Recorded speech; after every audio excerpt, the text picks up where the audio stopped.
నా నాయకుడు వచ్చాడని చెప్పి ఈరోజు గడప గడ్డ మీదకి వచ్చిన ప్రతి ఒక్క కార్యకర్తకి కూడా పేరు పేరున శిరస్సు వంచి పాదాభివందనం చేసుకుంటూ, కడపలో మహానాడు జరగటం అంటే చాలామంది ఆశ్చర్యపోయారు.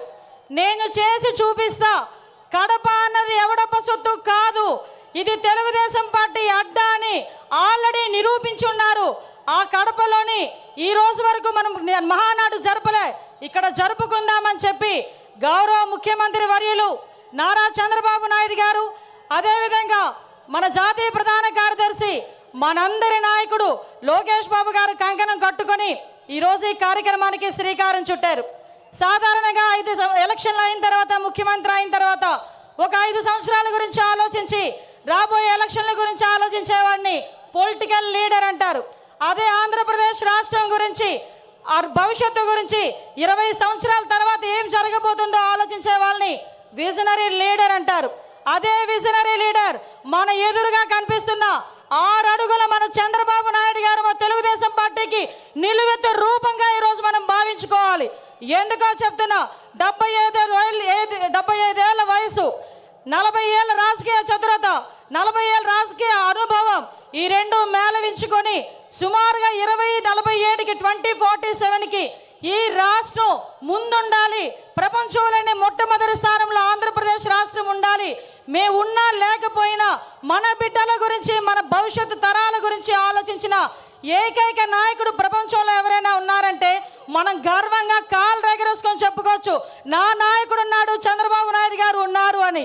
ఆ చంద్రబాబు నాయుడు గారికి వేదిక సాక్షిగా నమస్కారాలు, ధన్యవాదాలు తెలియజేసుకుంటూ, ఈరోజు గత 5 సంవత్సరాలు కూడా వ్యవస్థలని నిర్వీర్యమైపోయి ఉపాధి అవకాశాలు లేక, ఉద్యోగ అవకాశాలు లేక మొత్తం యువత అంతా కూడా తప్పుదారి పట్టి, గాంజా మార్గాన్ని బట్టి ఉపాధి అవకాశాలు లేక అల్లాడుతుంటే ఆ యువతకి ఒక మార్గదర్శకం ఇవ్వాలి అని చెప్పి ఆ రోజుల్లో రౌడీ రాజకీయాలు జరిగే పరిస్థితుల్లో, సైకోల్ పాలన పరిపాలించే పరిస్థితుల్లో ఆ రోజు ఒక్కగానొక్క బిడ్డ ఈరోజు రోడ్డు మీదకి వచ్చి అవమానాలు ఎదుర్కొన్నాడు, అపహేళనలు ఎదుర్కొన్నాడు.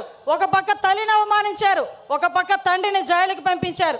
అయినప్పటికీ కూడా మొక్కవోని ధైర్యంతో నా కార్యకర్తలు నా వెంబడున్నారు, నేను పూర్తి చేయగలనని సుమారుగా 9 నెలల కాలంలోనే ఈ రాష్ట్రంలోని తెలుగుదేశం పార్టీకి పునరుద్ధేశం తీసుకొచ్చిన నా సోదరుడు, మానవవనరుల శాఖ మంత్రులు గౌరవనీయులు నారా లోకేష్ గారికి ప్రత్యేకంగా ధన్యవాదాలు, నమస్కారాలు తెలియజేసుకుంటూ, ఈరోజు రాష్ట్ర పార్టీ అధ్యక్షులు పల్లా శ్రీనివాసరావు గారికి, అదేవిధంగా వేదిక నిర్వహించిన సహచర మంత్రివర్యులకి, ఎమ్మెల్యేలకి, ఎమ్మెల్సీలకి అందరికీ కూడా పేరు పేరున, వేదిక నిర్వహించిన పెద్దలందరికీ కూడా పేరు పేరున నమస్కారాలు, ధన్యవాదాలు తెలియజేసుకుంటూ, సాధారణంగా ఈ మహానాడు అయితేనే మహానాడు ముందు రోజు కూడా చాలా వర్షం పడింది. వర్షం పడితే చాలామంది లోపల తీన్మా డ్యాన్సులు వేసుకున్నారు అవతల పార్టీ వాళ్ళు. ఈ మహానాడు ఎలా అవుతుందో చూద్దాం, ఈ మహానాడు ఎలా అవుతుందో చూద్దామని. ఒక్కటి మాత్రం నిజం, ఆ మహానుభావుడు చంద్రబాబు నాయుడు గారి సంకల్ప బలం ముందు అన్నీది కూడా దిగదుడిపోయి, ప్రకృతి కూడా ఈరోజు మనకి సహకరించి 3 గంటల టైంలో ఇంత చల్లగా మనందరినీ కూడా ఇక్కడ ఆశీర్వదించిందంటే ప్రకృతి, ఈరోజు ఇది కూడా ఒక శుభ సూచకంగా దేవుని స్క్రిప్ట్ కింద భావించాల్సిన పరిస్థితి. గత 5 సంవత్సరాలు చూసాం, విధ్వంసంతో స్టార్ట్ అయింది, ప్రజావేదిక విధ్వంసంతో స్టార్ట్ అయింది, అనేక కేసులు పెట్టించుకున్నాం, అనేక రకాల జైళ్ళకి వెళ్ళాం, అభివృద్ధిలో శూన్యమైపోయింది, 20 సంవత్సరాలు వెనక్కి వెళ్ళింది. అభివృద్ధిలో ఎందుకు ముందుకు రాలేకపోయింది అంటే శాంతి భద్రతల మీద వాళ్ళకి పట్టు లేక, కనీసం వాళ్ళ భద్రత మీద వాళ్ళు కనీసం శ్రద్ధ చూపకపోవడం వల్ల ఈరోజు మళ్ళీ అదే శాంతి భద్రతల మీద, భద్రత మీద శ్రద్ధ చూపించారు. కాబట్టి మన నాయకుడి మీద నా నమ్మకంతో ఈరోజు అనేకమైన కంపెనీలు ఈరోజు వస్తున్నాయి. ఇంతకుముందు రాయలసీమ గురించి, ఫ్యాక్షనిజం గురించి మాట్లాడుకునే పరిస్థితి నుంచి ఈరోజు ఉపాధి అవకాశాలు, ఫ్యాక్షన్లోని చాలామంది ప్రాణాలు కోల్పోతూ ఉంటే అటువంటి వాళ్ళు ప్రాణాలు కోల్పోకూడదని ఫ్యాక్షనిజాన్ని సమూలంగా ఆ రోజు నాశనం చేసి ఈరోజు అదే కత్తి పట్టిన చేత్తోనే ఉపాధి అవకాశాలు కల్పించిన పరిస్థితి. ఈరోజు రాయలసీమలో ఉన్న ప్రతి మహిళ కూడా ఇంట్లోని చంద్రబాబు నాయుడు గారు బొమ్మ పెట్టుకోవాలి. ఎందుకనంటే ఏ రోజైనా కత్తి పట్టిన మగవాడు బయటికి వెళ్తే మళ్ళీ తిరిగి ప్రాణాలతో వస్తాడో రాడో తెలియని పరిస్థితి నుంచి ఈ రోజు నా భర్త క్షేమంగా వస్తాడు, తిరిగి డబ్బులు తీసుకొని వస్తాడని ధైర్యంగా ఉండే పరిస్థితిని ఈరోజు తీసుకొచ్చాం. ఇంతకుముందు రాయలసీమ అంటే మనకి చేతిలో కత్తులు, కటార్లు, బాంబులు వినిపించేవి. కానీ ఈరోజు రాయలసీమ అంటే ఒక కియా, రాయలసీమ అంటే ఒక శ్రీ సిటీ, రాయలసీమ అంటే ఒక హీరో కంపెనీ, ఇలాంటి కంపెనీలు అనేకం కనిపించే పరిస్థితి ఈరోజు మనందరికీ కూడా కనిపించే పరిస్థితి కనిపిస్తూ ఉంది. నేను ఒకటే చెప్తున్నా, నిన్న ఒకే ఒక విషయం చెప్పి ముగిస్తా. పెద్దలందరూ ఉన్నారు. నిన్న ఏదైతే మహానాడులో గౌరవ లోకేష్ గారు చేసిన 6 శాసనాలు, నిజంగా ఏదైతే చంద్రబాబు నాయుడు గారు కలలు కంటున్న 2047 స్వర్ణాంధ్రకి ఈరోజు కడప మహానాడు వేదికగా ఈ 6 శాసనాలు కూడా ప్రథమ భూమిక వహించబోతున్నాయి. ఇవే పునాది కాగబోతున్నాయి. ఈ కార్యకర్తలే అధినేత అని చెప్పిన పరిస్థితి ప్రపంచంలో ఏ పార్టీకి లేదు. ధైర్యంగా గర్వంగా నేను తెలుగుదేశం పార్టీ కార్యకర్తనని చెప్పుకొని తిరిగే పరిస్థితులు ఈరోజు ఉన్నాయి. ఒకటే ఒక విషయం చెప్తున్నా. మొన్న రీసెంట్గా నేను ఒక ఫ్లైట్లో వస్తా ఉంటే ఒక పెద్ద మనిషి, ఒక వ్యాపారవేత్త నాకు కనిపించారు.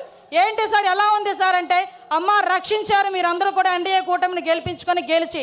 ఎందుకంటే 2018లో నేను శంకుస్థాపన చేశా. 19లో నేను ఫ్యాక్టరీ పెట్టాలని వెళ్తే పార్ట్నర్షిప్ అడిగారమ్మా. అప్పటి నుంచి మూసుకొని కూర్చున్నా. మళ్ళా చంద్రబాబు నాయుడు గారు వచ్చిన తర్వాత ఫ్యాక్టరీ మళ్ళీ ఓపెన్ చేశారని చెప్పే పరిస్థితి. ఒకటే చెప్తున్నా సార్, మీరు ఏదైతే 6 శాసనాలు తీసుకున్నారో ఈ 6 శాసనాలు మంత్రులుగా ఉన్న మేము కానీ, ఎమ్మెల్యేలుగా ఉన్న స్టేజ్ మీద ఉన్న వాళ్ళు కానీ, కార్యకర్తలుగా ఉన్న వాళ్ళు ప్రతి ఒక్కరు కూడా గ్రామానికి వెళ్ళి చెప్పే బాధ్యత మేము తీసుకుంటాం. మీరు కలలుగన్న 2047 విజన్ ఏదైతే ఉందో ఆ విజన్ని పరిపూర్ణంగా ముందుకు తీసుకెళ్లే విధంగా, మరీ ముఖ్యంగా గుంట నక్కలు చేరకుండా ఉండే బాధ్యత కూడా కార్యకర్తలుగా మనందరం కూడా తీసుకోవాల్సిన బాధ్యత ఉంది. మళ్ళీ 5 సంవత్సరాల తర్వాత నేను వస్తా అని కలలుగనే వాళ్ళకి మొన్నటితోనే ఆఖరి రోజు పులి స్టాప్ పడే పరిస్థితి, మళ్ళీ ఇలాంటి గుంట నక్కలు మన దగ్గరికి చేరకుండా ఉండే పరిస్థితి కూడా మనం తెచ్చుకోవాలని మనస్ఫూర్తిగా కోరుకుంటూ, ఇప్పటి నుంచే 2029 ఎన్నికలకి కూడా ఇప్పటి నుంచే పని చేయాలని ప్రతి కార్యకర్తకి కూడా తెలియజేసుకుంటూ, ఈ మహావేదికగా మీ అందరికీ నాకు ఇక్కడ మాట్లాడే అవకాశం కలగజేసినందుకు ప్రత్యేకంగా గౌరవ ముఖ్యమంత్రి వర్యులకి, నారా చంద్రబాబు నాయుడు గారికి, లోకేష్ బాబు గారికి అందరికీ కూడా ధన్యవాదాలు, నమస్కారాలు తెలియజేసుకొని సెలవు తీసుకుంటున్నా. జై హింద్, జై తెలుగుదేశం. అనిత గారికి ధన్యవాదాలు.